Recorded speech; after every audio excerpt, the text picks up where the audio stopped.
Ahora sí.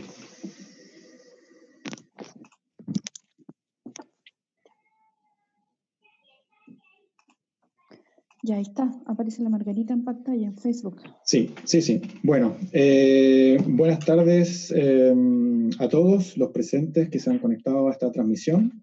A nombre de la Facultad de Arquitectura y Urbanismo de la Universidad de Chile, quería darles la bienvenida y hacer una presentación para esta edición de los foros que hemos organizado para la contingencia, bajo el título de Ágora.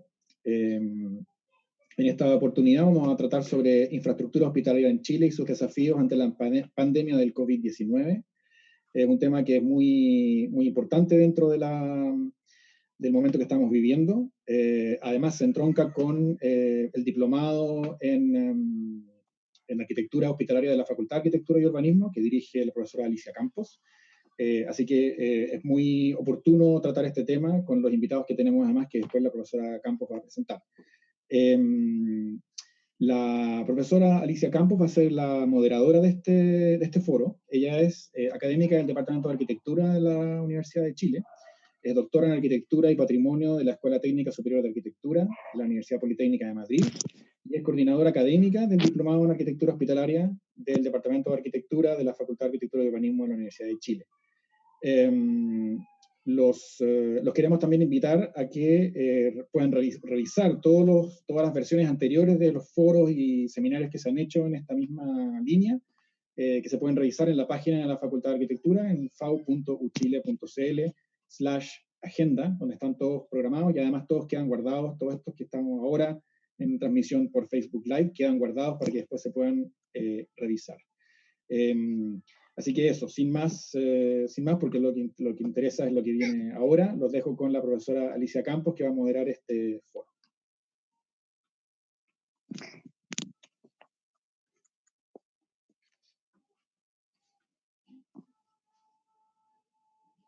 Bueno,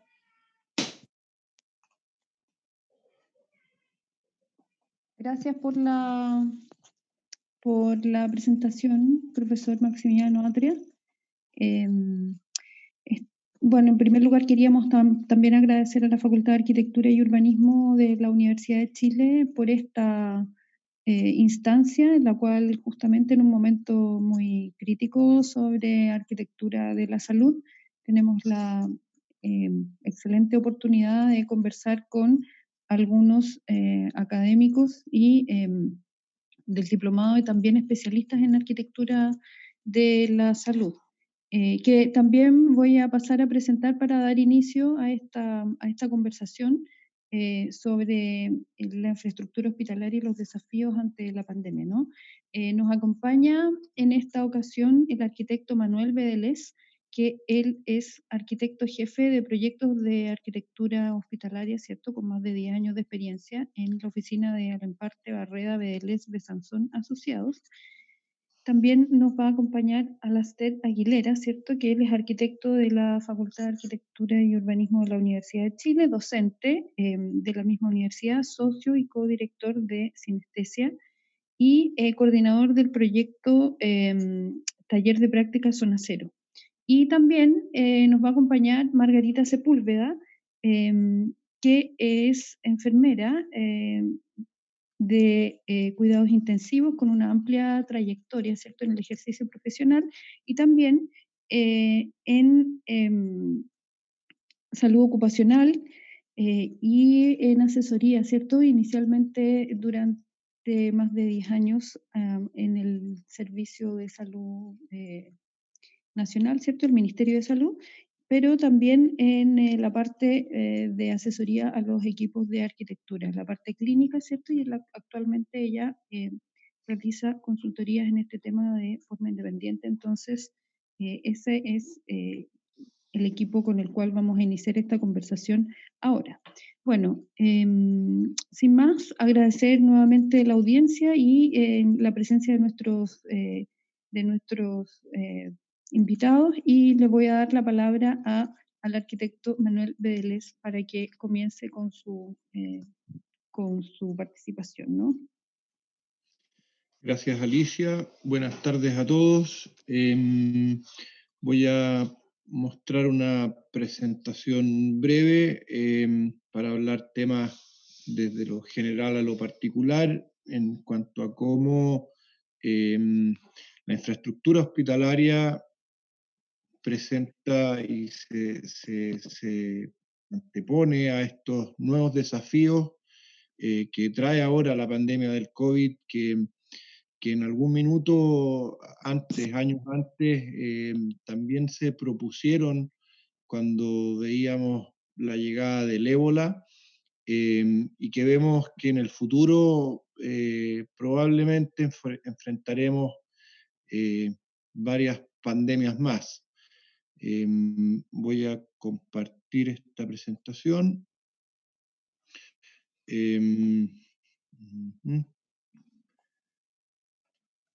Los desafíos del COVID-19.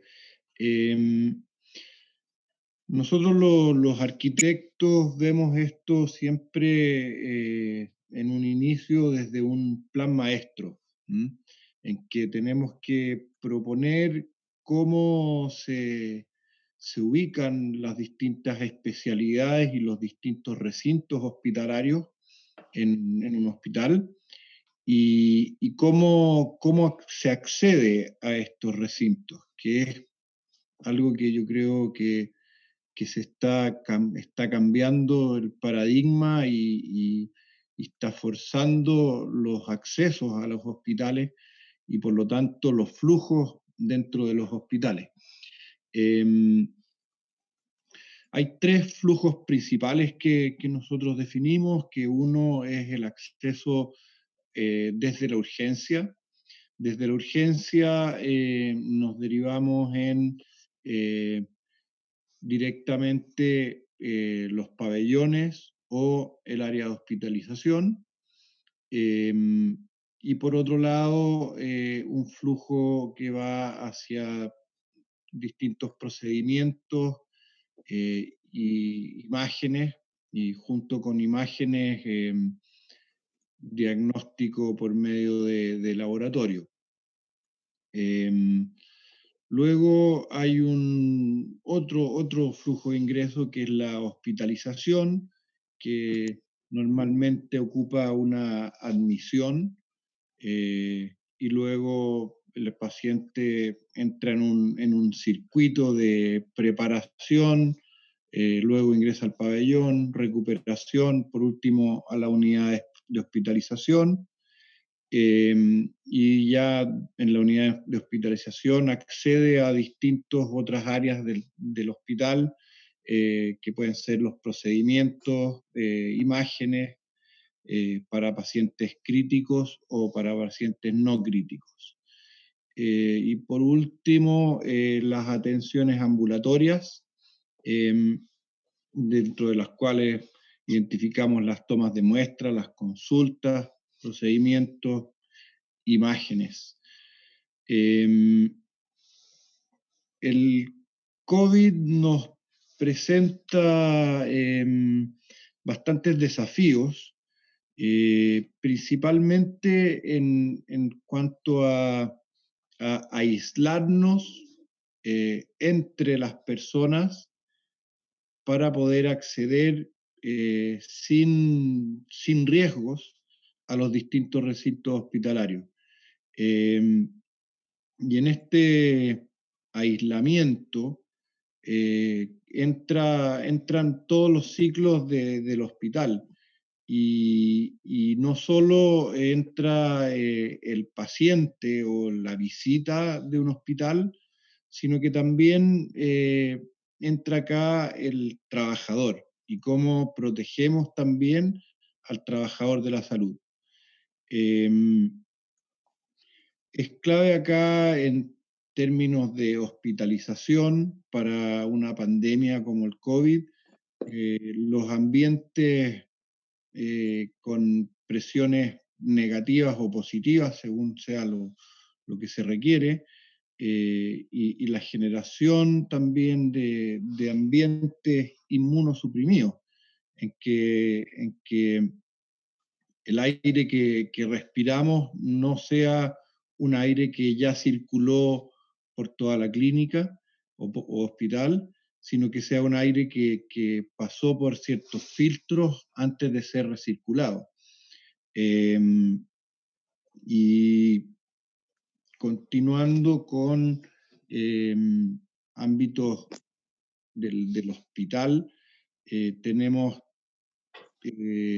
temas como los residuos también, y cómo hacer que el flujo de los residuos no sea el mismo que el de pacientes, personal o visitas. También entramos en temas de aseo,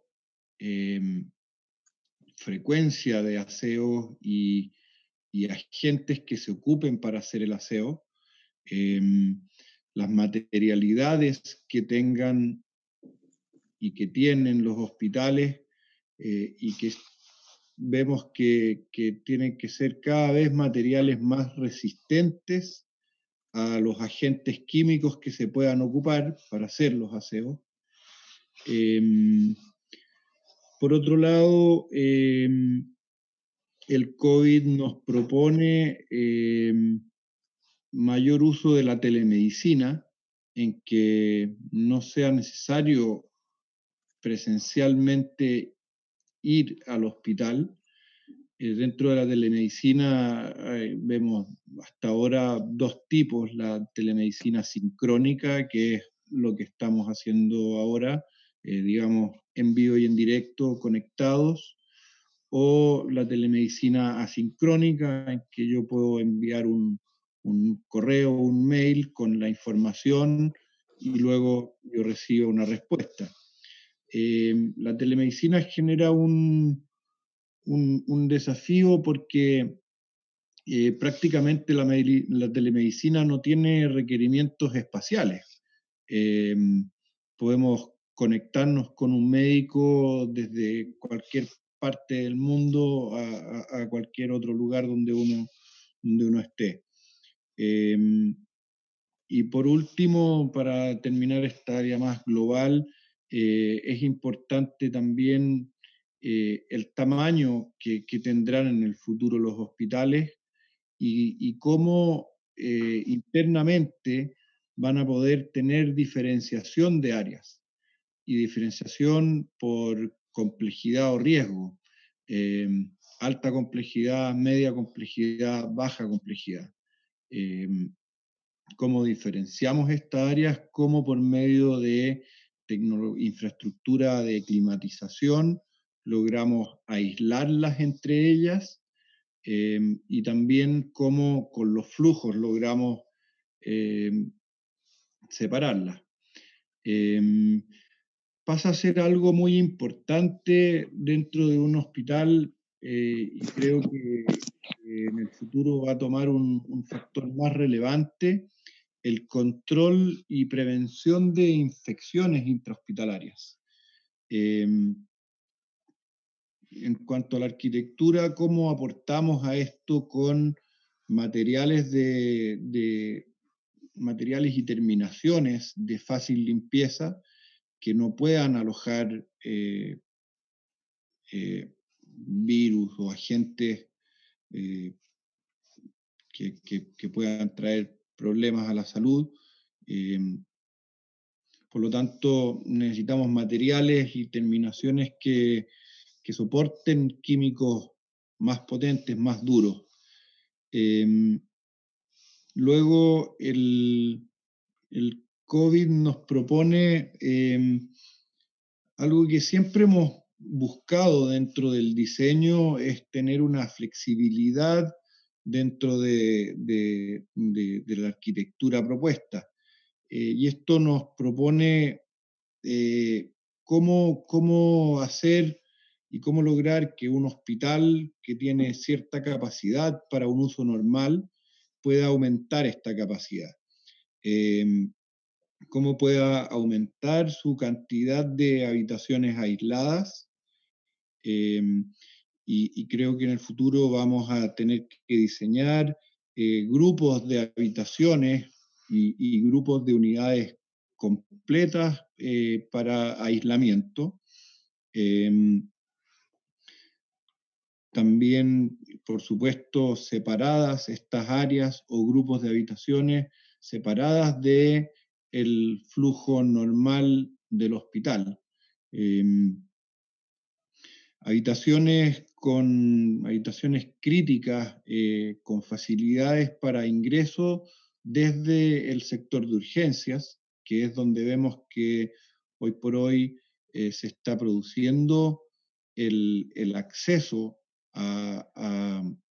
del público a los hospitales para atenderse por efectos de las pandemias. Y cómo desde estas áreas críticas vamos a disponer de los residuos para que tampoco tengan que atravesar por todo el hospital.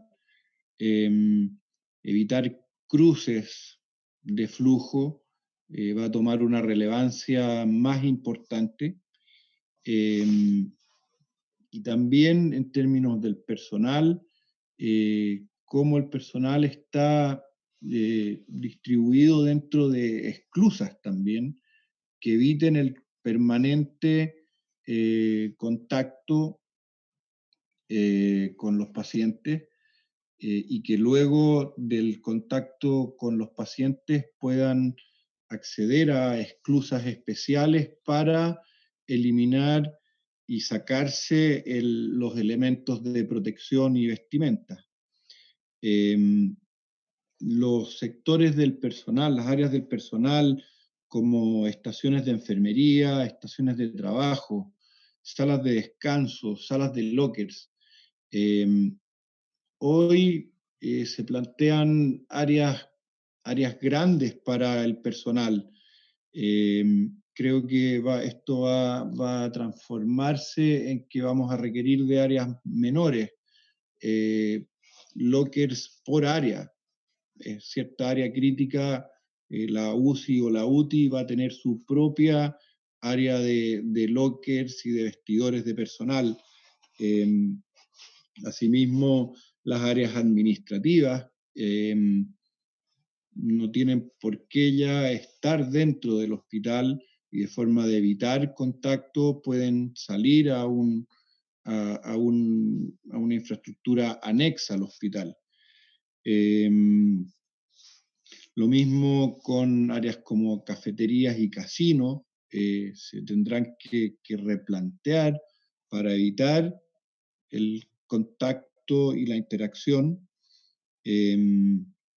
Por otro lado, vemos que estos accesos a los hospitales, hemos visto ya todas estas carpas que instalan fuera de los accesos de emergencia principalmente, y cómo esta selección de pacientes que ingresen a la emergencia sea fuera de los hospitales, y cómo estas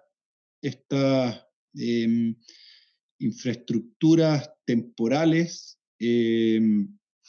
van a ser algo que los hospitales van a tener más a mano y van a, dado una pandemia, van a poder desplegar esta infraestructura que tenían guardada y la van a poder utilizar para este tipo de casos.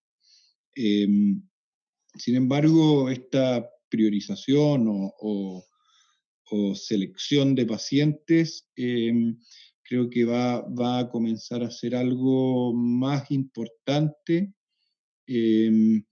En general, si uno ve cómo están funcionando hoy día los hospitales y clínicas, dejaron de recibir visitas. Ya nadie quiere ir a un hospital a visitar a alguien porque es un posible modo de contagiarse. Por lo tanto, los accesos a las urgencias van a tener una modificación importante. Y acá la tecnología también va a pasar a tener alguna relevancia. Se debiera empezar a ocupar lo que ya llaman el teletriage o la selección de pacientes previa, de manera que mi primera idea no sea ir al hospital, sino que sea primero comunicarme de alguna forma para luego, si es que el hospital me dice, ok, tienes que venir, yo lo haga de forma segura.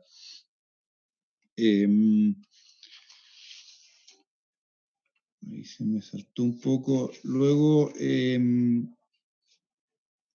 acá en las imágenes vemos cómo se sectorizaba ante estos accesos, pero siempre dentro de una sala de espera común. Las salas de espera y los espacios públicos van a tener una modificación. Nadie quiere esperar al lado de un posible contagiado.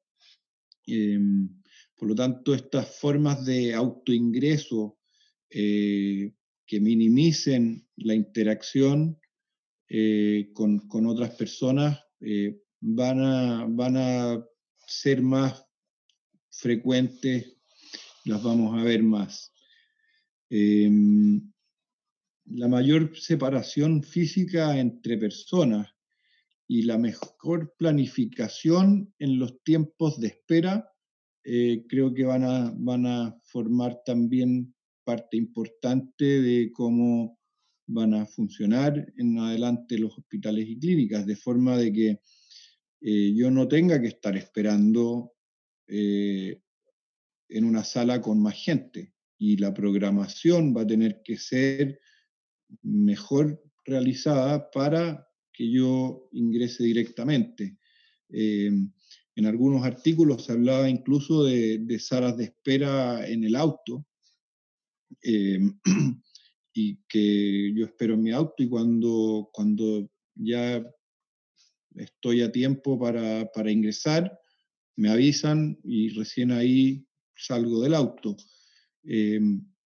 Distintas estrategias que se van a tener que utilizar. Después la planificación para flexibilizar áreas. Por ejemplo, esta área que vemos en la imagen, que es un área de preparación de cirugía, cómo estas áreas de preparación pueden transformarse en áreas de atención crítica o en áreas de pacientes internos, como transformarse en camas y no solo en camillas de preparación o recuperación. La transformación de la hospitalización a cuidados intermedios o intensivos, para que las clínicas y hospitales puedan tener una mayor capacidad de reacción ante pandemias y ante lo que estamos viendo, que es la saturación del sistema. Por otro lado, ¿qué hacemos con las cirugías de emergencia en este tipo de situaciones? Pacientes que tienen otro tipo de emergencias, que tienen que ir a un hospital que está prácticamente completo por pacientes COVID, y cómo aislamos este tipo de cirugías diferentes. Pienso que el equipamiento con el que tienen que contar los hospitales es muy relevante, eso en términos de clima, de gases clínicos para poder habilitar áreas que son de uso normal, de otros usos dentro de un hospital, puedan satisfacer la necesidad de una pandemia. Por otro lado, los centros de salud ambulatoria y las cirugías ambulatorias o de emergencia puedan ir a otros recintos hospitalarios donde que no están enfocados en la pandemia, de manera de tener una infraestructura disponible para todos los casos que puedan haber en la población, no solo enfocados en la pandemia. También en esto, unidades de emergencia independientes de los hospitales es algo que acá en Chile no lo hemos visto mucho. Lo normal es que estén asociados al hospital y va a ser relevante poder tener unidades independientes. También las cadenas de insumos van a generar la necesidad de contar con mayor bodegaje de insumos, bodegas y almacenes para poder tener capacidad de reacción durante el tiempo que las cadenas de suministro puedan cortarse. Por otro lado, los pabellones de cirugía van a plantear, ya está planteado, pero van a plantear la exigencia probablemente de contar con esclusas presurizadas en que los flujos de aire sean los correctos, de manera que tanto el personal como el paciente que está ocupando la infraestructura estén seguros y fuera de riesgo de contagio. Creo que los flujos de aire plantean unos estudios más exhaustivos para la infraestructura, no solo como áreas específicas como se venía haciendo, sino como áreas más generales, y cómo mantener separadas ciertas áreas de un hospital del resto del hospital. Creo que eso es lo que puedo decir por ahora de algunos desafíos que nos plantea la pandemia. Muy bien, Manuel, muchas gracias por compartir con nosotros esta interesante perspectiva sobre todos aquellos cambios, ¿cierto?, a los que probablemente y muy seguramente nos vamos a ver afectos al momento de tener que pensar en un diseño, ¿no? Hay algunas preguntas por la transmisión, ¿cierto?, por el canal paralelo de las preguntas, pero las vamos a dejar para el fin de esta sesión, ¿ya? Por lo tanto, yo le pediría ahora a Laster que compartiera su presentación. ¿Se ve? Se ve, sí. Genial. Bueno, hola a todos y a todas. Este proyecto que ahora está como en transformación, a ser más un espacio de reflexión y respuesta, el proyecto Zona Cero parte como un espacio auxiliar para infraestructuras hospitalarias, un proyecto colaborativo que está hoy liderado por la Universidad de Chile y que aquí un poco la definición, ¿no?, como un espacio auxiliar exterior para los recintos hospitalarios de urgencia, donde se pueda identificar y atender tempranamente en condición de pre-triage o triage aquellos pacientes que presenten síntomas de patologías respiratorias. Un poco lo que mencionaba Manuel en la imagen anterior, un espacio de capacidad de reacción para poder estar rápidamente a disposición. No sé si tiene sentido hablar de esta imagen, que probablemente la condición actual es mucho peor que lo que sale aquí. Pero a propósito de la declaración del instructivo del MinSal del 1 de abril, en donde se hace como un requerimiento de que los sistemas de urgencia, la urgencia tienen que separar los flujos, es donde este proyecto cobra mayor respaldo y mayor también urgencia. Se plantea un equipo, se conforma un equipo, muchos de aquí conocerán a Luis Golzak, a Francis Feniger, Felipe López, La Victoria, Opaso, quienes son docentes y académicos de la universidad, y la Andrea Benjamín y Florencia, quienes están cursando los últimos cursos de la carrera. El proyecto parte con un grupo de personas muy motivadas y rápidamente comienza a tener un mayor despliegue. Hasta ahora que esta zona cero se conforma como un espacio, y hoy es un taller de práctica que tiene 9 estudiantes en práctica, más todos los colaboradores que están presentados arriba, en donde se plantea desde una lógica multiescalar, partiendo de nuestra facultad, con ciertas leyes de proyecto que sean colaborativos y algunas Zona Cero, que es uno de los proyectos de otro que estamos desarrollando.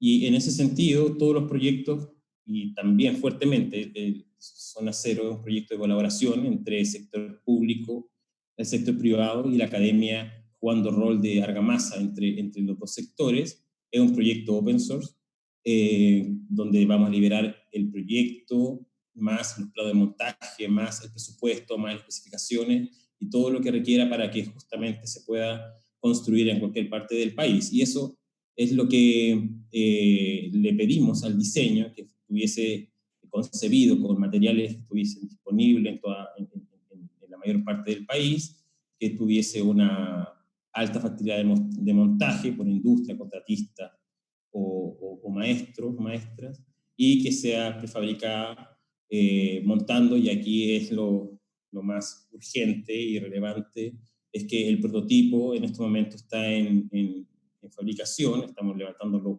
últimos fondos para poder montar el prototipo en el Hospital Clínico de la Universidad de Chile, el JJ.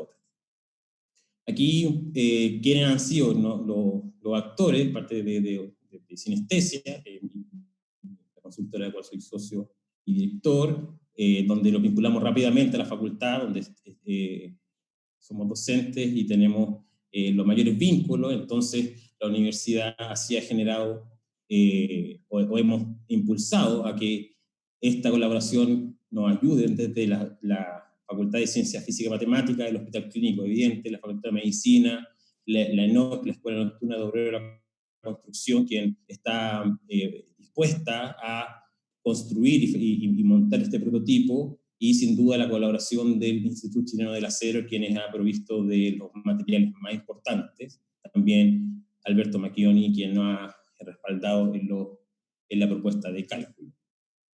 Ya en cuanto al proyecto en sí, estas son las primeras imágenes en donde se plantea un espacio de espera con un distanciamiento apropiado, un primer espacio de triage, una segunda sala de espera y una modo de atención. Esto ha ido modificándose, que se va a presentar en una lámina más adelante.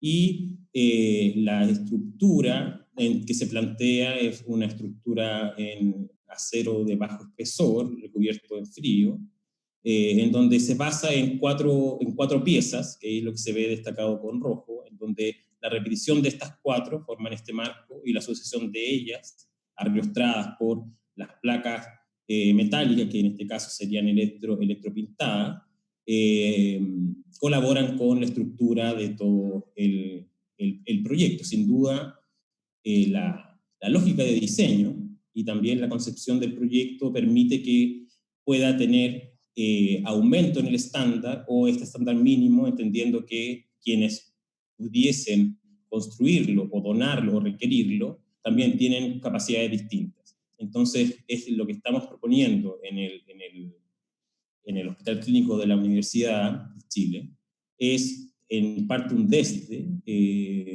en un rato. Ahora estamos en conversaciones con algunos otros colaboradores que podrían ayudar a subir ese estándar, sin duda, a beneficio de la situación actual, en donde es evidente que necesitamos construir lo más rápido posible, pero como les comentaba, actualmente hemos logrado levantar el 75% de financiamiento, por lo que el otro 25%, si es que hay algún colaborador que se quiera sumar y que no esté escuchando, es absolutamente bienvenido. Y esta es una imagen inicial del proyecto, en donde se ve que hay una doble piel que permite tener aislación en el caso y en la zona que se requiera, también permite pasar las instalaciones por estos espacios, para justamente, a propósito de los requerimientos sanitarios, haya la menor cantidad de superficies limpiables y por tanto que acumulen virus o bacterias.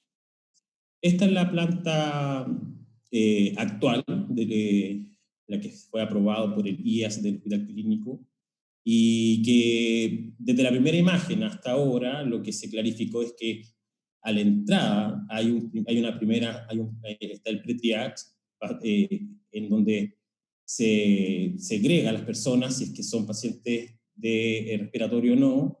Esto está emplazado justo al lado de la urgencia del hospital clínico, por tanto, en el primer punto de segregación, en donde o se va a la urgencia o se va a este espacio, en donde hay una sala de espera, una zona de registro y donde la persona y el paciente existen, una pequeña zona de descanso para el personal y 8 box de atención rápida y la zona de servicio hacia el área clínica. Aquí está un poco la planta de arquitectura sin todas las otras anotaciones.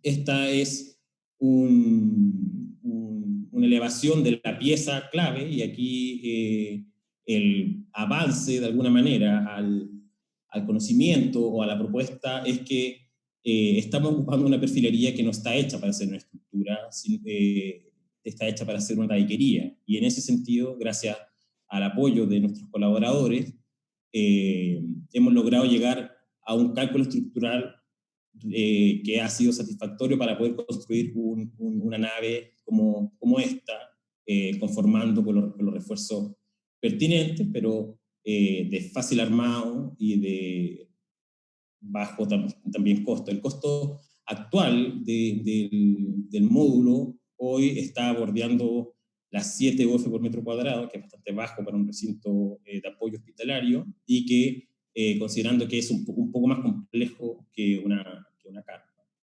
En el JJ, aquí en lo que se ve en azul, es donde va a estar emplazado el módulo, justo al lado de la urgencia, que es lo que está aquí. Este es el espacio disponible, hay algunos requerimientos de suelo, pero es bastante viable. Ya hoy se está fabricando las piezas de los marcos, los paneles de piso van a ser despachados este viernes, a la espera de que nos podamos conseguir los materiales restantes. Y eso, esta es la elevación frontal, donde aquí debería estar este proyecto, que esperamos que se resuelva lo antes posible y también que podamos liberarlo para que pueda ser replicado, como ya hemos tenido solicitaciones de distintas empresas y distintos actores que pudiesen ayudar a otras partes del país. Bueno, muchísimas gracias, Alastair, por tu presentación y por explicarnos este interesante proyecto. Voy a dar la palabra ahora a Margarita Sepúlveda, ¿sí? Para que nos entregue su perspectiva sobre el tema en cuestión.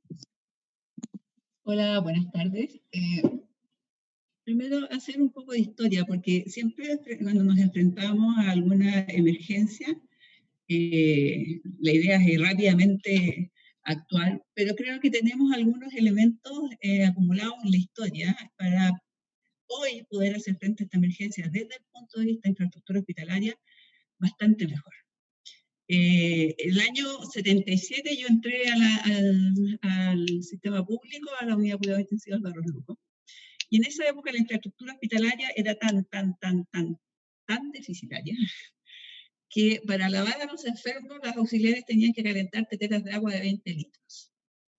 En los turnos de noche en el invierno había que ponerse barca de pluma dentro de la UCI, porque si no, no resistías el frío.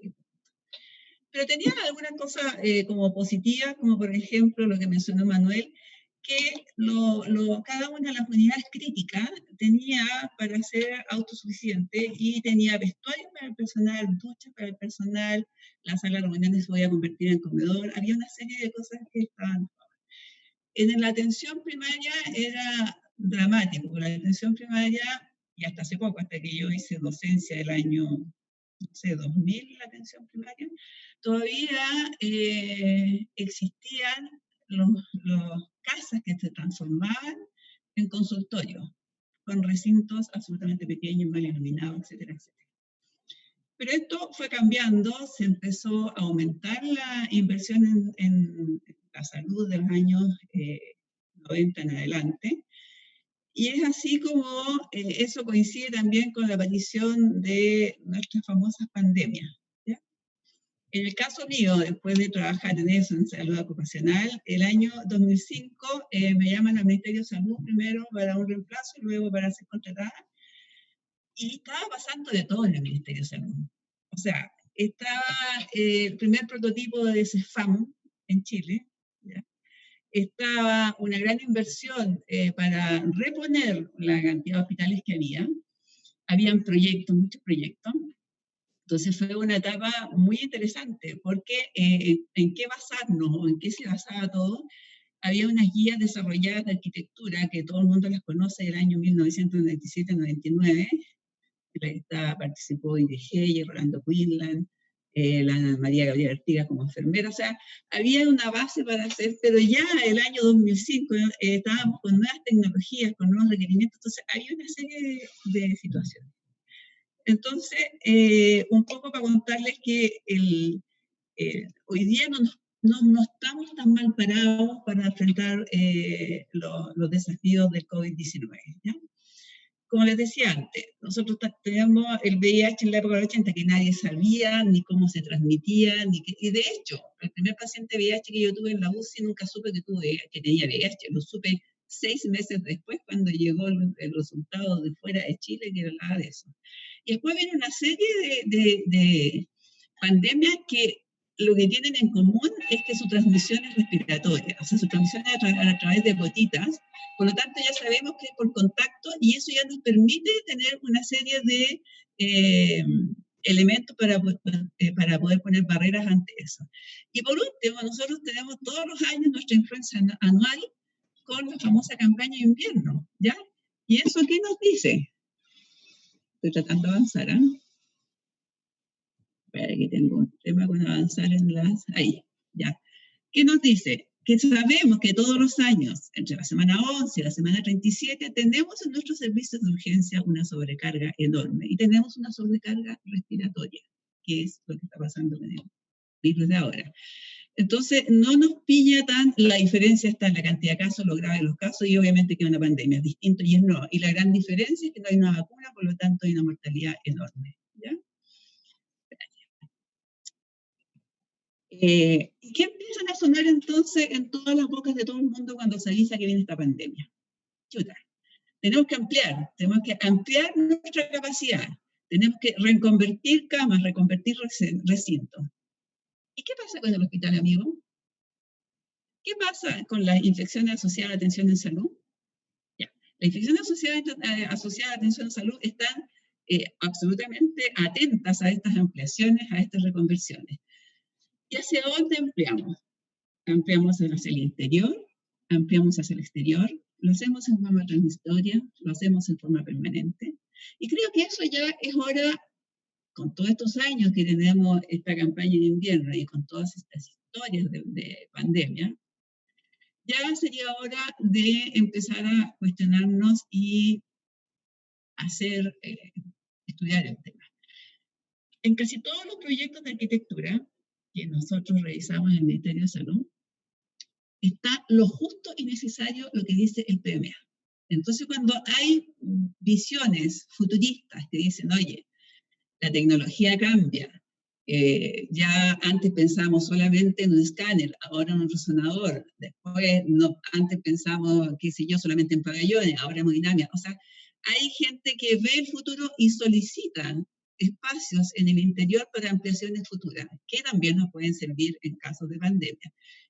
Eso cuesta muchísimo conseguirlo. Y hacia el exterior. Hacia el exterior, hoy día, si ustedes ven las noticias, todos los años se pone carpa, campaña de invierno, hospital para Hurtado, campaña de invierno, hospital San José. ¿No será hora de pensar cuánto se está gastando cada vez que se pone ese hospital de campaña? Podemos tener un elemento que sea permanente, pero para eso también tenemos que pensar en los estudios cuánto espacio exterior tenemos, ¿ya? Cuando se elige el terreno, habitualmente, por ejemplo, se limita el diseño. Si nosotros vemos el terreno del Hospital Florida, no daba espacio exterior para nada, ¿ya?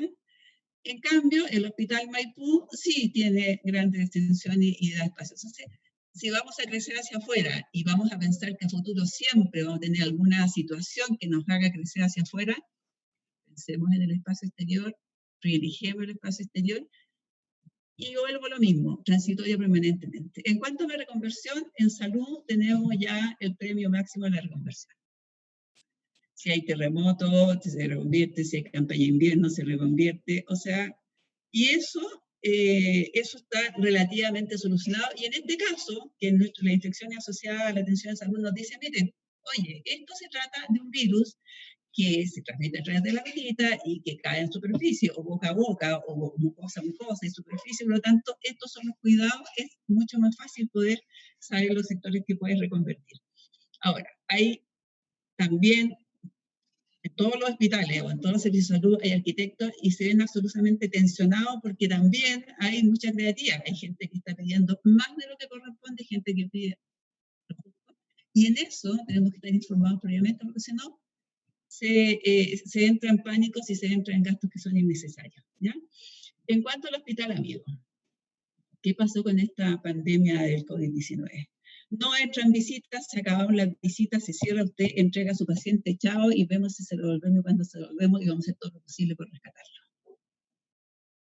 Es triste y las entrevistas que uno ve en la televisión son dramáticas, ¿ya? En mi caso personal, el padrino de mi marido entró a la Católica por un COVID y al hijo lo dejaron entrar todo el tiempo, hablar nomás, nunca pudo ver a su padre murió, ¿ya? Y así ocurre en un montón de veces. Entonces, este hospital amigo, nosotros tenemos que pensar qué vamos a hacer, qué le vamos a dar en infraestructura para que así como el personal de salud puede ponerse barreras de protección y atender al paciente, como el familiar directo puede ponerse barreras y ver a su paciente. Es cierto, las tecnologías de la información sirven. Nosotros hoy día existen teléfonos inteligentes, los médicos, las enfermeras, los kinesiólogos, todos han hecho un esfuerzo enorme y le transmiten a los familiares apenas el paciente está bien, apenas es extubado, le transmiten la imagen en que el paciente dice que está bien. Pero para que llegue a transmitir esa imagen, mínimo son 7 días, 10 días que el paciente, el familiar y el paciente no se ven, no se tocan, no pasa nada. Por lo tanto, la tecnología de la información no solucionan 100% el que yo voy a saber o cómo voy a comunicar con mi familiar. Entonces, eso hay que estar atentos. Ahora, ¿cuáles son los servicios clínicos más intervenidos durante esta pandemia y en general? La urgencia, como bien lo decía Manuel, la hospitalización, las camas críticas, pabellón en este caso, habitualmente la campaña de invierno lo que hace pabellón es que quedan con menos pacientes, como están ocupadas las camas con pacientes de campaña de invierno, nos tienen que postergarse la cirugía, ¿ya? Las cirugías electivas, hacemos crecer la lista de espera porque le damos privilegio a gente y en la campaña de invierno, entonces el pabellón en este caso se vio alterado porque se convirtió a ser una cama más crítica, ¿ya? Y la hospitalización domiciliaria. Y la hospitalización domiciliaria es un área en que tenemos que poner ojo en los nuevos proyectos y tenemos que darle soluciones de infraestructura. Me tocó la puesta en marcha de un hospital hace poco y la hospitalización domiciliaria tenía 20 personas que trabajaban en vehículos que salían, pero en algún minuto llegan al hospital y requieren puestos de trabajo, requieren salas de reuniones, requieren baños, requieren kitchen, etc. Y hoy día nosotros tenemos un debe en lo que es la hospitalización domiciliaria, que en este caso tiene una gran relevancia. ¿Ya? Entonces, cuando nosotros vemos los proyectos en esta evolución que les digo yo, del año 77 al 2020, realmente ha habido un tremendo avance, pero siempre la discusión permanente, por lo menos en el área pública, es metros cuadrados versus costos. Siempre se está diciendo, este hospital está grande, recórtenle, recorten y recorten, ¿ya?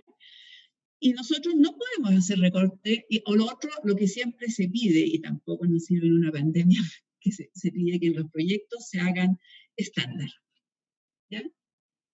Pero no es lo mismo un hospital de baja complejidad en Santiago de Chile o en Melipilla que en Corral o en Puerto Williams. Entonces, el tema de los metros cuadrados versus costos es algo que pena los proyectos de la área pública y en lo cual debemos hacer una revisión multidisciplinaria caso a caso para definir lo que se tiene. Cuando llegué al departamento de arquitectura, la sugerencia fue hagamos visita de diagnóstico de arquitectura.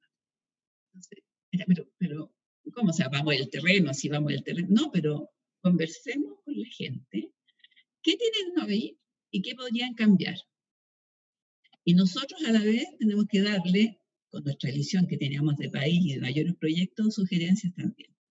Y ese tema también sirve porque nos van a decir cómo enfrentaron. O sea, lo más probable que la pandemia en el hospital de Corral no haya tenido ninguna repercusión en el hospital.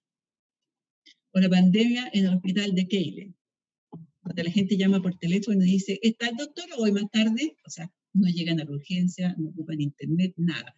Son distintas, obviamente por densidad poblacional no llegaron. Entonces, la idea es que hemos logrado muchos espacios y los hospitales están siendo cada vez mejor, pero nuestra gran traba es los metros cuadrados versus costos, que siempre está presente, está como un fantasma ahí arriba. ¿Ya? Les voy a mostrar algunas fotos. Estas son salas de espera. Bueno, las salas de espera de las décadas de 70 no tengo fotos y ni les cuento, porque realmente eran ínfimas y miserables. La gente está acostumbrada a esperar en la calle en una urgencia, la parte de afuera. Estas son las salas de espera de la década de los 80, que ya eran más grandes y que hoy son insuficientes. Y esta es una sala de espera de ahora, del 2020, que nos permitió hacer esta diferenciación y dejar un lado para pacientes que venían por enfermedades comunes y un lado para pacientes que venían con sintomatología respiratoria. Ahora, estoy de acuerdo con Manuel, a lo mejor algún día van a ser en auto, pero hoy día nuestra población, en el sur, poniente, sur, oriente, norte, etcétera, no está para llegar en auto a hacer yo digo selección de demanda, porque el TH es como de gran volumen, y hoy día el TH en gran volumen lo pensamos en los lugares donde ocurren los grandes accidentes. Pero el selector de demanda no estamos hoy día para eso, todavía estamos para las salas de espera. ¿Ya? Entonces las vamos a seguir viendo un buen tiempo más, por lo menos en el área pública. ¿Ya?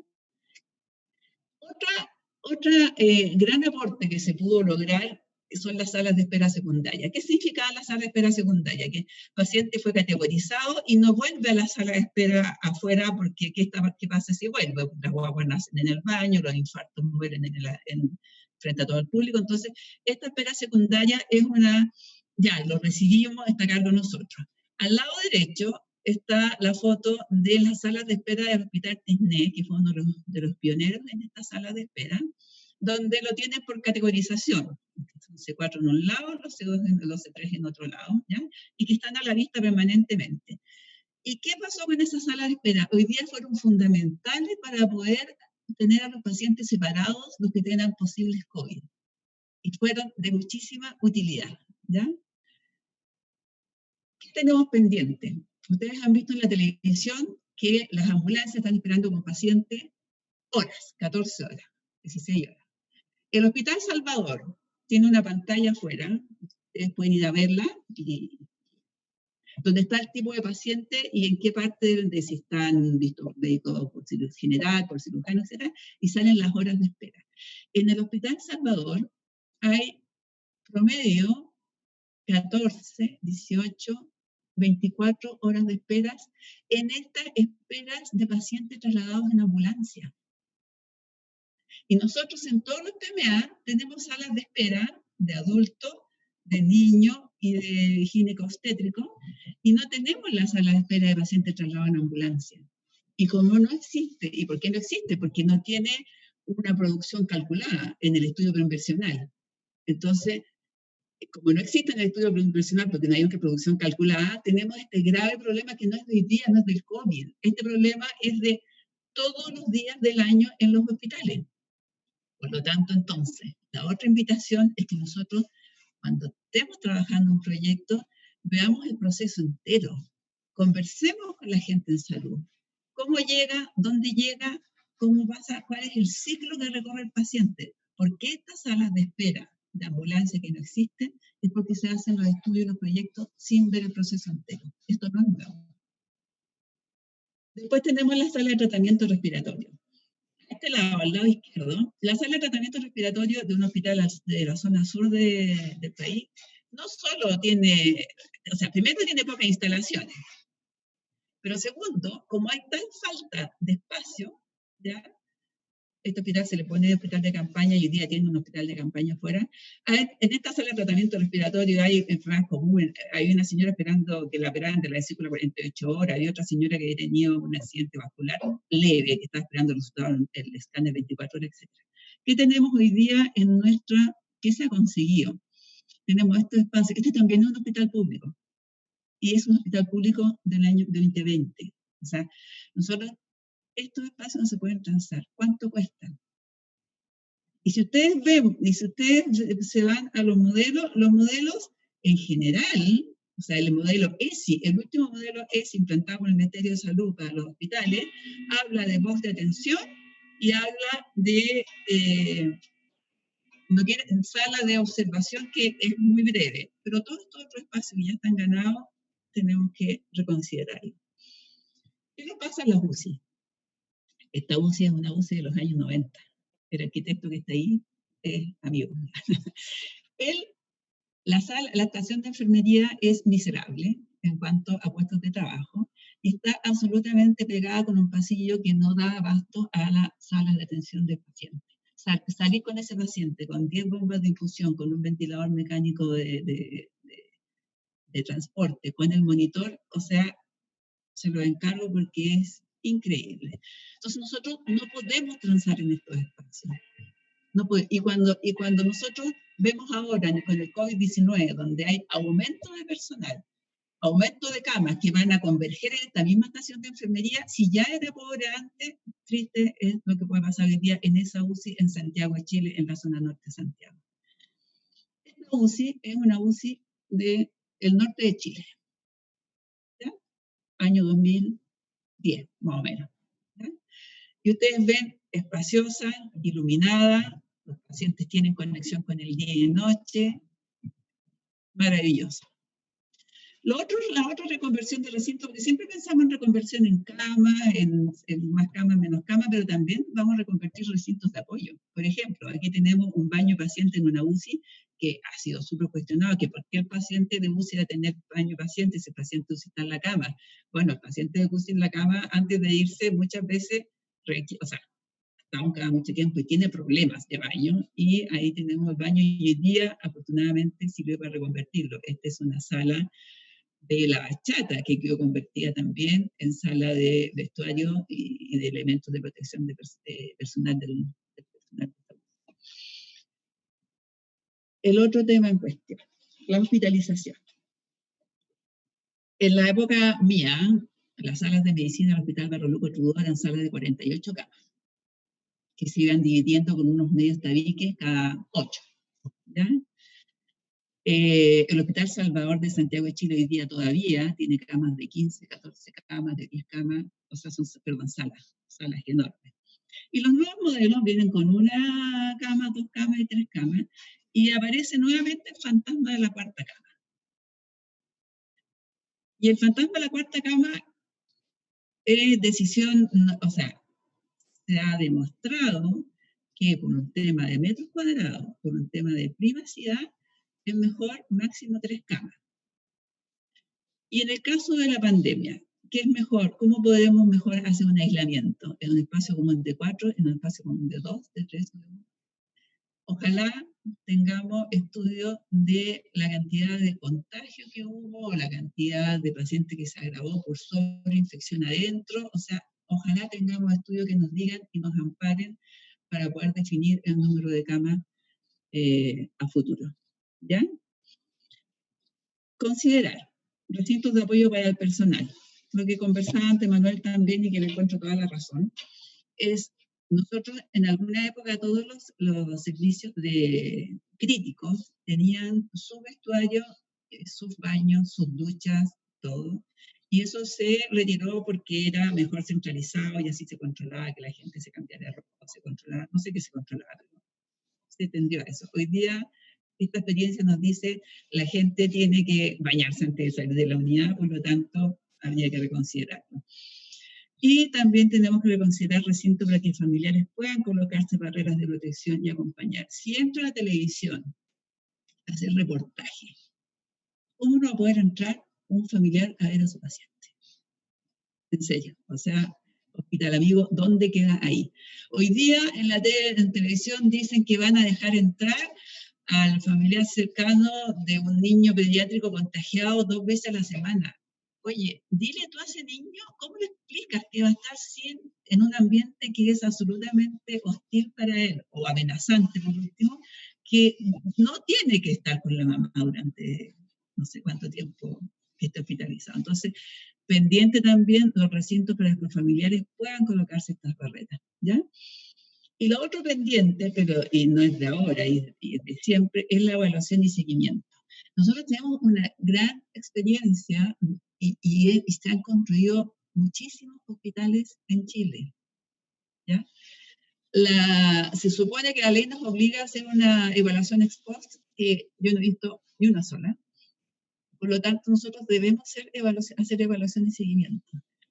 Si tú vas hoy día, porque hay estándares, si tú vas a una sala de espera en un hospital en la 10ª región, esa sala de espera está subutilizada, porque se le dan los mismos metros cuadrados para la sala de espera de un hospital base.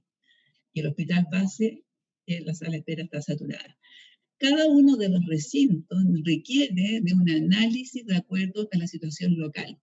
Si tú vas a un hospital de Keile, o sea, de Chiloé, las lanchas vienen 2 veces a la semana con toda la población y ese hospital tiene un 70% de población que no es urbano.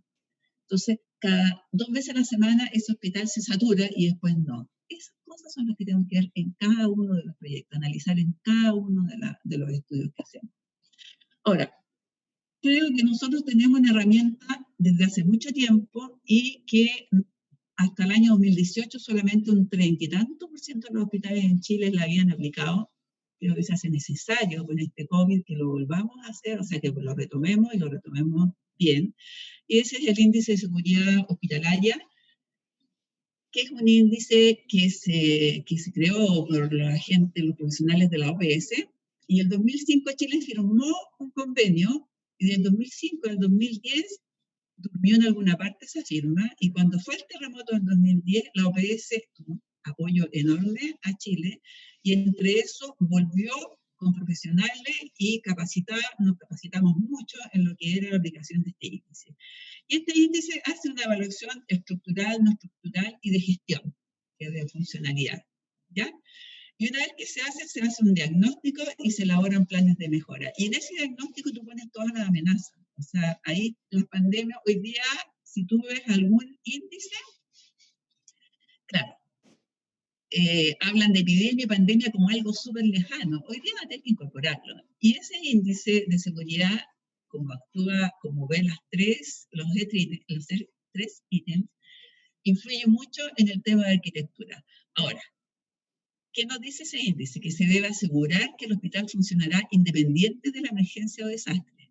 O sea, aquí Chile está parado, Santiago se supone que está parado porque no está parado, porque todo en la televisión o mis amistades que tienen que salir por algún motivo dicen que hay mucha gente en la calle, pero se supone que Santiago está parado, pero los hospitales tienen que seguir funcionando. El MinSal, los últimos años, ha elaborado y ha incorporado mucho de este índice de seguridad hospitalaria, unos documentos que son las orientaciones técnicas para el diseño antropiológico de hospitales complejos del año 2018 y la guía de diseño para establecimientos hospitalarios de complejidad del 2019. ¿Y cuál es la gracia de estos documentos? En que se trabajó con un equipo multidisciplinario. Trabajaron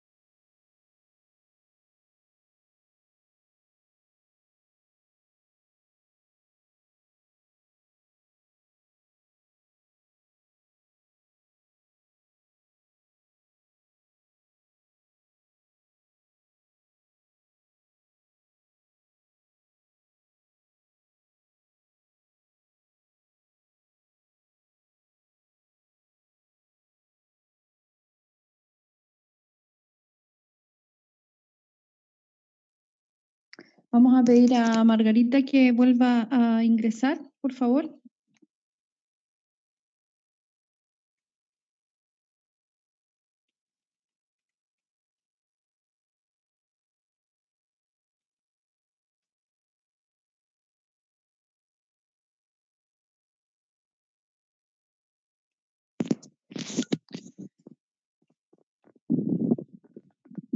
Bueno, muy interesante la exposición que nos estaba presentando Margarita. En tanto, ella vuelve a ingresar. Tenemos la posibilidad de responder algunas preguntas, como por ejemplo, hay una pregunta de Raúl Olivo para Alastair, en la cual expresa o que tiene la interrogante sobre el layout funcional propuesto se basa en algún documento de la OMS u otro al cual han podido acceder. Alastair, ¿nos podrás cómo contestar esa pregunta?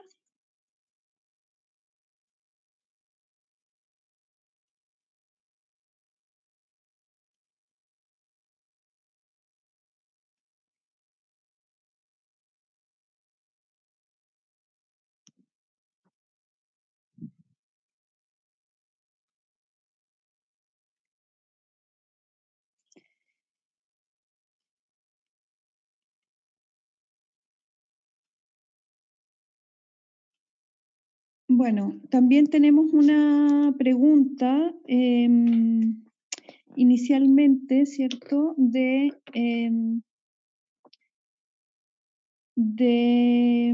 René Martínez. Alastair, ¿estás ahí? Estoy aquí, sí. Ya. ¿Nos podrás contestar sobre lo que plantea Raúl Olivo, ¿cierto? Que viendo tu proyecto, él tenía la pregunta si es que se habían basado en algún documento específicamente OMS u otro sobre el cual han podido acceder. Lo revisamos, los documentos que plantea como distribución, pero la distribución actual fue consolidada y fue diseñada en conjunto con el hospital clínico, tanto con el personal, los profesionales de emergencia, infraestructura y el IAS y también el comité de infraestructura. O sea, ellos son los mayores validadores de ese layout. Tanto también como todos los requerimientos de materiales. Ya, perfecto. Muchas gracias. Otra pregunta también que yo me imagino que Manuel podrá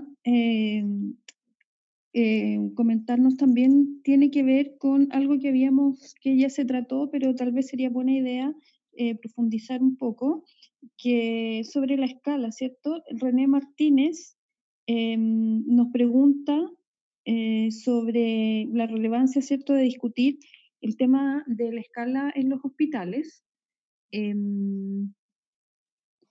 la ubicación en el territorio y la pregunta que yo imagino que muchos están haciendo respecto de la pertinencia de pensar en hospitales más pequeños, ¿no?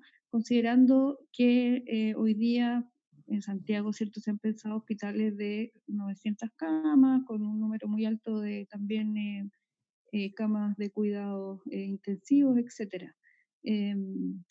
Manuel, ¿cómo ves tú esta dilema o esta dicotomía, ¿cierto?, entre la gran escala y la escala más acotada, que es una tendencia por lo demás en otros países, ¿no? Efectivamente, nuestra tendencia nacional en los últimos años ha sido hacia el hospital de gran escala,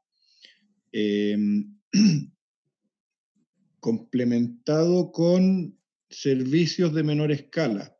Lo que se ha planteado desde un tiempo atrás hasta ahora es armar una red de salud en que los servicios de menor complejidad van aportando hacia el servicio de mayor complejidad, y el de mayor complejidad agrupa, digamos, todas las especialidades. Hay un tema también que tiene que ver, como decía Margarita, con los metros cuadrados y el costo. Se supone que un hospital de mayor tamaño tiene un menor costo operacional. Esto dado que hay mayor sinergia de todo, en definitiva, desde sinergia desde el personal clínico, médicos, enfermeras, personal en general, almacenamiento, o sea, tener una red de distribución hacia varios hospitales versus tener una red de distribución hacia un hospital, y varios elementos que tienen que ver con el costo. Si dejáramos costo a un lado, yo estoy absolutamente de acuerdo en que podría ser más eficiente tener hospitales de menor tamaño. Como decía Margarita, no podemos comparar o asimilar un hospital en Queule que un hospital en Santiago.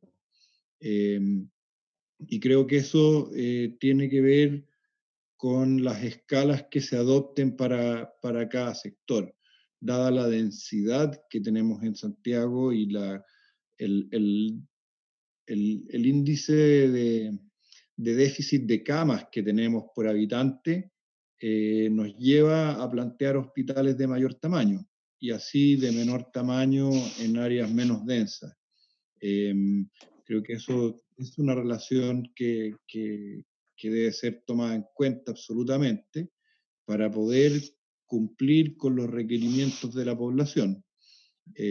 Pero sin duda que es una discusión enorme la idea de generar hospitales del tamaño que estamos haciendo hoy día. Sin embargo, yo creo que hay eficiencias en eso, como también se generan otro tipo de problemas, pero estas pandemias nos van a plantear mejoras para estos hospitales de gran tamaño y cómo los podemos lograr sectorizar y no mezclar los flujos internos dentro de ellos. Ya, muchísimas gracias. Mira, aquí entre los comentarios está Laura Alarcón de la región de Coquimbo, que dice que ahí tienen una red de hospitales con 3 hospitales de alta complejidad, 1 de mediana y 4 de baja o comunitarios, y que la red funciona. Así es que le agradecemos por este comentario, ¿cierto? Ya que nos va poniendo en ese camino, ¿no? Tenemos nuevamente a Margarita en línea. Muchas gracias, Manuel, por tu respuesta. Es muy, muy clara también y muy contingente también en esta, considerando además que estamos en pleno proceso de desarrollo, ¿cierto?, de un plan nacional de construcción de hospitales que todavía sigue en marcha y que al parecer no se ha bajado de la agenda presidencial, ¿no? Por lo tanto, esta discusión sobre la escala, los tamaños y la organización tiene bastante vigencia. Entonces, agradecemos, Manuel, tu respuesta y yo le voy a dar ahora la palabra a Margarita para que cierre su presentación o la continúe, no sé. Y bueno, te doy el pase ahora entonces. Mira, afortunadamente me parece que la presentación terminó en lo que era este deber que tenemos de hacer una evaluación y seguimiento a los hospitales que se han construido hasta la fecha, ¿ya?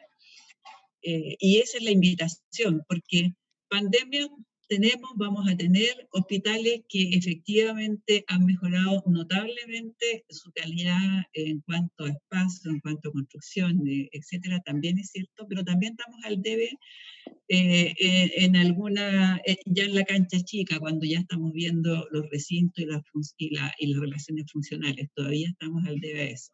Y estamos al debe en el planteamiento, que ya no tiene que ver con arquitectura, porque o sea, tiene que ver y no tiene que ver. Yo creo que cuando se hacen los proyectos de los estudios preinversionales, hay que invitar también, en mi sala hay un arquitecto dentro del grupo que es la que revisa los proyectos médico-arquitectónicos, pero también se debe, a mi gusto, invitar a los arquitectos de los servicios de salud que han desarrollado proyectos, porque hay cosas que estamos al debe.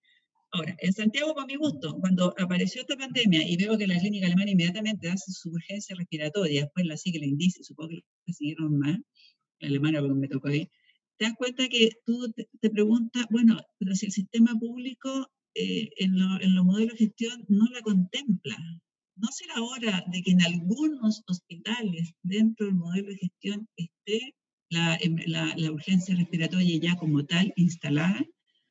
Hay o tal vez también lo solucionamos solo con tener flujos diferenciados dentro de la urgencia general, también podría ser. Pero hay planteamientos que faltan todavía aceptarlo porque nos falta hacer un seguimiento y una evaluación. Muchísimas gracias. Mira, otras preguntas bien interesantes. Paulina Villalobos, que ella es especialista en iluminación, ¿cierto?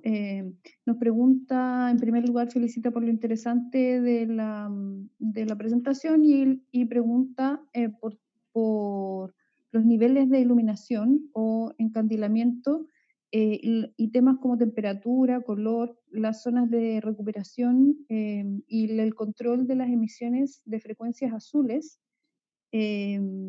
Y las zonas de personal para los turnos pueden tener luz con mayor contenido de azules para mantener el estado de alerta. Como si es un tema en el fondo que lo estemos evaluando o que podrá tener también alguna incidencia, ¿no?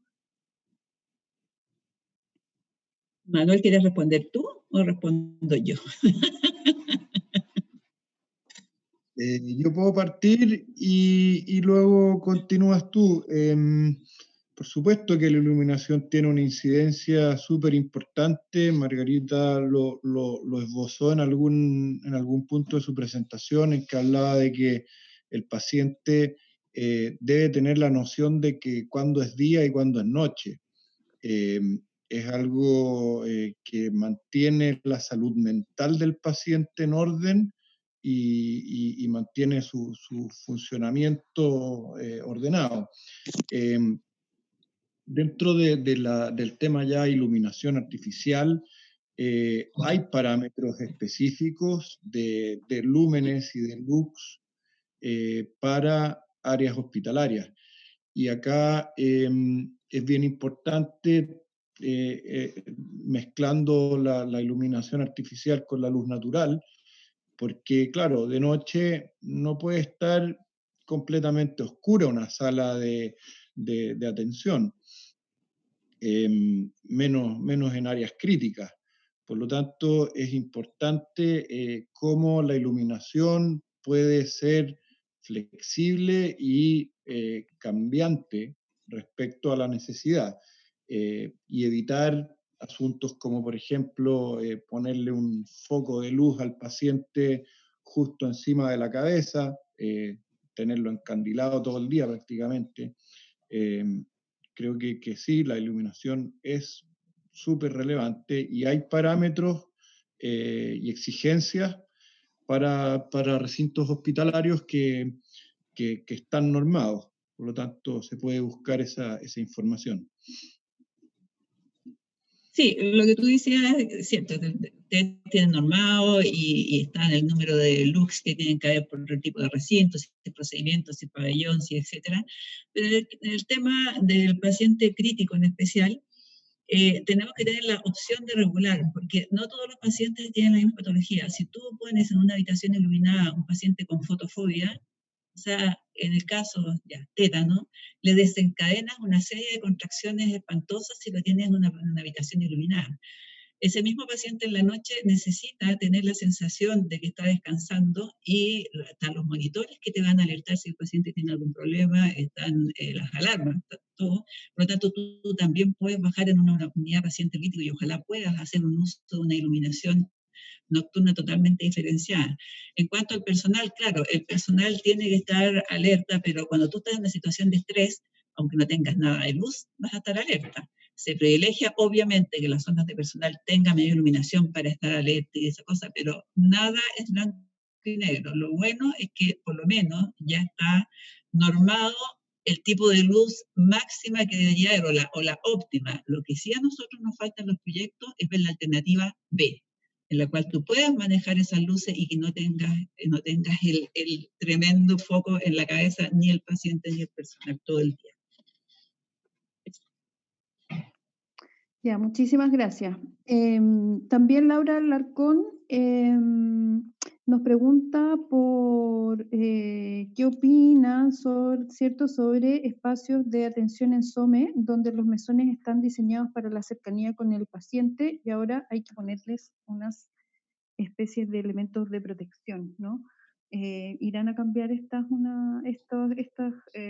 espacios? ¿Cómo lo ven ustedes o cómo lo deberíamos enfrentar? Primero un saludo a Laura, porque la conozco. Muchos años tuvimos más de alguna reunión. Eso es flexible. O sea, nosotros el SOME el SOME tú puedes tener una barrera a la cual puedes subir y bajar, sacar o poner, o sea, no principalmente subir y bajar. Entonces yo creo que los arquitectos han sido el diseño de los SOME, porque hoy día cuando hablamos de índice de seguridad hospitalaria tenemos que pensar en ataques, ya sea de población o principalmente de población que enfurecía de repente y que ha llegado a los centros hospitalarios y tenemos la posibilidad de bajar una cortina y proteger ese SOME. Entonces, la verdad es que tendría que haber, desde mi punto de vista, una solución intermedia que tenga con barrera y sin barrera. No sé, Manuel. Efectivamente, en muchos recintos hospitalarios ahora aparecieron estas protecciones. Son protecciones más bien frágiles todavía, porque están pensadas absolutamente en términos sanitarios.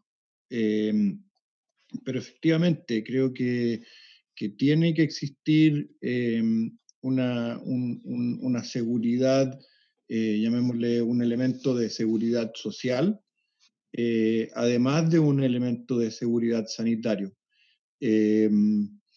Yo creo que son elementos que debieran aparecer y aparecer para quedarse.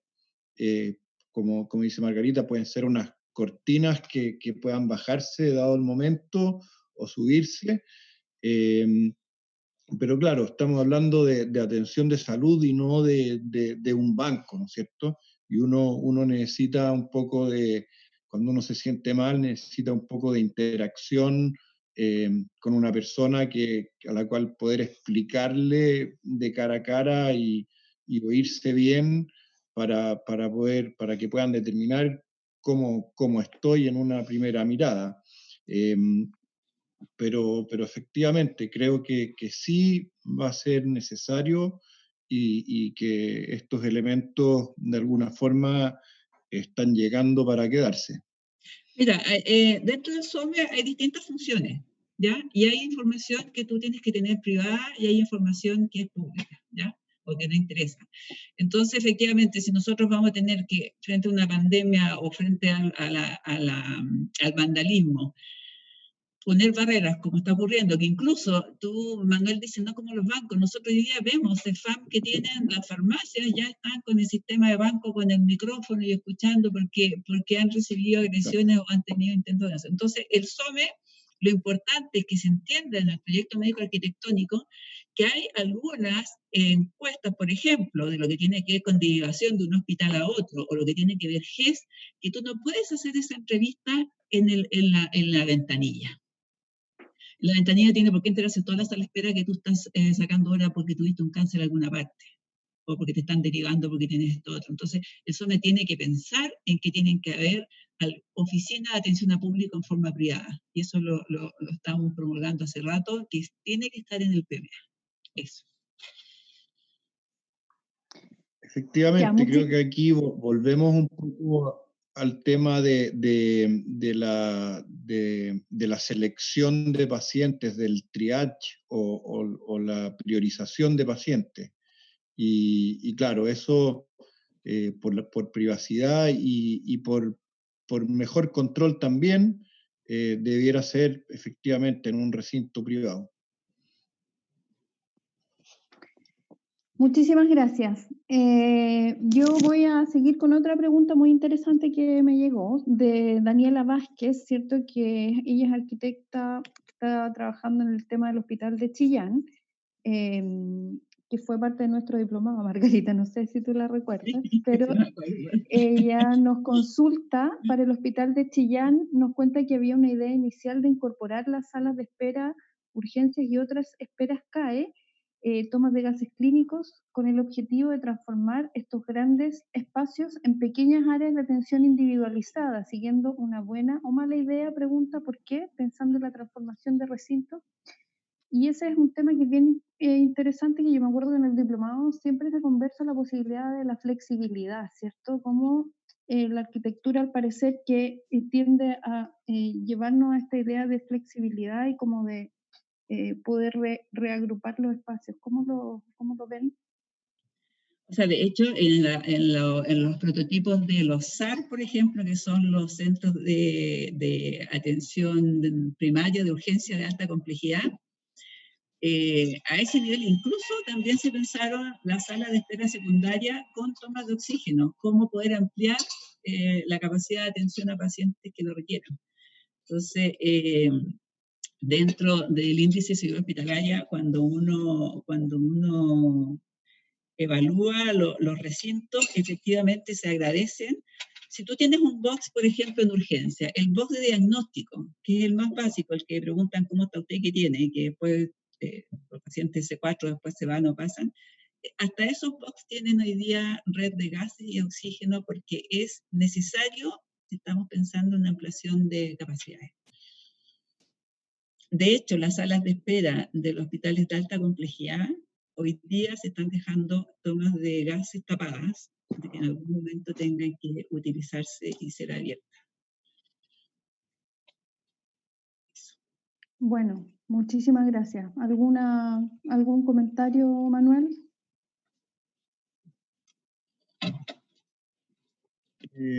Efectivamente, el concepto de flexibilidad y ahí volvemos a algo que vi que se repitió tanto en mi presentación como en la de Margarita, y la reconversión de recintos. Nosotros, si tenemos una infraestructura que tiene equipamiento para asumir riesgos mayores, digamos, vamos a poder contener mejor etapas de crisis y vamos a poder ocupar un área de hospitalización normal como una hospitalización intermedia, y a su vez una hospitalización intermedia ocuparla como una hospitalización crítica. Y también lo mostrábamos en recintos que cuentan con gases clínicos como áreas de preparación o recuperación de pabellones. Todo eso son elementos que funcionan para reconvertir áreas y ampliar capacidades. No tenía conocimiento de lo que decía Margarita de las salas de espera. Me parece súper interesante porque nada, pues las salas de espera de urgencia, que están anexas siempre al sector de urgencia, tienen todo el equipamiento ahí mismo para poder ampliar el servicio de urgencia, en definitiva. Mira, en base que tenía... No, dale, perdón. La posta central, la ex posta central del Hospital de la Asistencia Pública, la parte nueva del edificio Valech, en la sala de espera tiene estas tomas de oxígeno tapadas y tiene enchufe, porque todos los equipos se enchufan, obviamente. Y ¿sabes qué? Me dio mucho gusto de ver que la gente también podía ocupar esos enchufes en sus celulares. O sea, se prestó un servicio a la comunidad que no se pensó. Nosotros siempre pensamos en eso como una posibilidad de ampliación de la urgencia. Y me dio gusto ver que la gente, que efectivamente tiene un paciente grave o está un paciente que está horas en una urgencia y queda sin batería, qué bueno que tiene la opción de conectarse en esa urgencia. Bien, a ver, llegó una pregunta para Alastair también, pero lo vamos a excusar en esta circunstancia porque está en un tema de ajustes, ya que prontamente tiene que comenzar la instalación del proyecto Zona Cero, entonces partió desde nuestra conversación a otra reunión y vamos a hacer llegar la respuesta para quien lo tenía por medios más internos, ¿cierto? Y yo quería agregar también un comentario que aparece aquí de Fabián San Martín Vázquez, que agradece el encuentro y el tipo de conversación y nos cuenta su experiencia en un hospital de baja complejidad y su sentir que al parecer está muy cercano a una situación de abandono en cuanto a inversión de infraestructura al punto de no poder aportar de forma más concreta en situaciones como esta pandemia. Entonces eso es bien interesante porque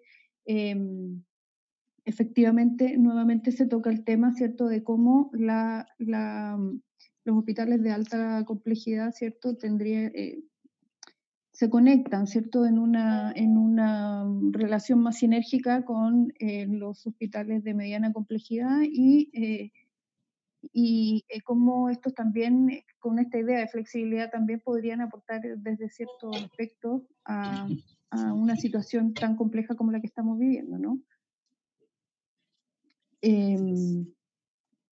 Bueno, ya estamos dentro del tiempo excedido, diría yo, en el tiempo que nos habíamos fijado inicialmente.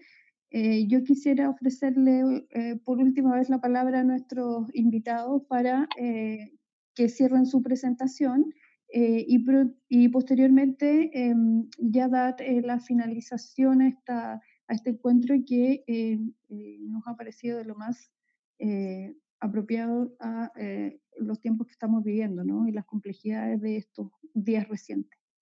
Margarita, Manuel. Manuel, empieza ahí tu parte. Bien, no, agradecer la invitación. La verdad que este es un tema en desarrollo, por lo tanto, súper atingente. Hay mucho por mejorar. Pienso que no tenemos un mal sistema, sino que tenemos que complementarlo y mejorarlo. Y como dice Margarita, creo que hay que unir cabos todavía. No sacar los PMA directamente desde un núcleo cerrado que podría llamarse MinSal en este caso, sino que incorporar en la generación de los PMA a los arquitectos, a algunos usuarios, para que se complementen de mejor forma los programas médico-arquitectónicos.